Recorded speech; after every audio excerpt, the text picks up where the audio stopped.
안녕하세요, 피커TV입니다. 일본에 대한 한국의 불매운동이 확산되자 중국에서도 연일 한국에 대한 보도를 내보내고 있습니다. 중국이 한국의 불매운동에 대해 거칠다며 자발적인 확산에 감탄하는 모습인데요. 불매운동에 대한 중국과 일본 언론들의 보도 내용과 한국산 초고순도 불화수소 특허 보유에 대해서 알아보았습니다. 중국 매체 NBD에서 얼마나 많은 한국인들이 일본 상품에 대한 불매운동을 하고 있는지 보도하였습니다. NBD는 최근 한국에 수출되고 있는 반도체 재료에 대한 일본의 검토와 통제가 양국 간 무역 분쟁을 촉발함에 따라 한국인의 애국심에 대한 상승과 상인들의 도움으로 불매운동이 힘을 받고 있다면서 일본 제품에 대한 불매운동이 치열해지고 복잡해졌다고 언급하였습니다. 이어 NBD에서는 지난 11일 한국 인터넷에 노노저팬이라는 소셜 네트워크가 등장하였고, 이곳에서는 일본 브랜드에 대한 정보를 공유할 뿐만 아니라 대체 상품도 찾아볼 수 있다고 소개하면서 서버가 다운될 정도로 인기였다고 보도하였습니다.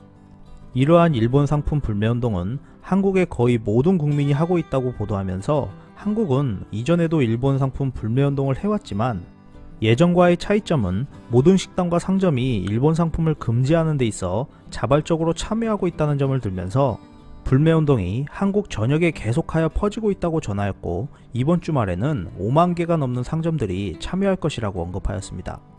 또 다른 중국 언론에서는 이러한 불매운동의 여파로 일본 맥주 판매가 40% 줄어들고 유니클로는 26%가 줄어들었다고 전하면서 일본 상품 전 분야에 크게 영향을 받고 있다고 지적하였습니다.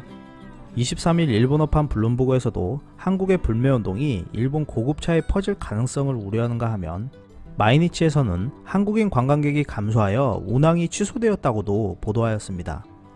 또 다른 소식은 일본 반도체 소재 관련 제재 품목인 초고순도 불화수소가 이미 국내에서도 개발되었다는 것입니다.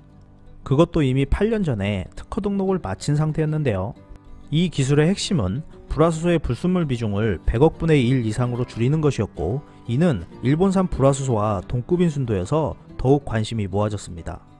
이 기술은 초고순도 불화수소를 얻기 위해 초음파 진동기를 활용했고, 실험 결과 반도체 공정에 쓸 수 있는 순도 11-9을 추출해내었다고 전해집니다. 업계 관계자의 말에 따르면 이 정도면 공정에 바로 투입할 수 있을 정도의 순도라고 하였는데요. 하지만 이러한 기술이 지금까지 국산화에 실패했었던 이유는 설비 투자 비용이 많이 필요했었기 때문이었던 것으로 나타났습니다. 한국에는 이러한 설비 투자 비용 부담으로 인해 사용되지 못하고 있는 첨단 기술들이 한두 개가 아니라는데요. 지금까지 대기업이나 관련 기업들은 굳이 중소기업에 시설 투자하지 않고 시설이 갖춰져 있는 일본에서 사오는 게 값싸고 빠르고 편리하였기 때문에 일본산을 사용하고 있었다고 합니다. 이번 한일 분쟁을 계기로 단기간에는 힘들더라도 장기적인 안목으로 우리나라 기술에 투자가 이루어져서 한국의 기술들이 빚을 낼 수 있도록 시설 투자와 대기업과의 상생의 길이 열렸으면 합니다. 끝까지 시청해주셔서 감사합니다. 유익하셨다면 구독, 좋아요, 공유하기도 꼭 부탁드립니다.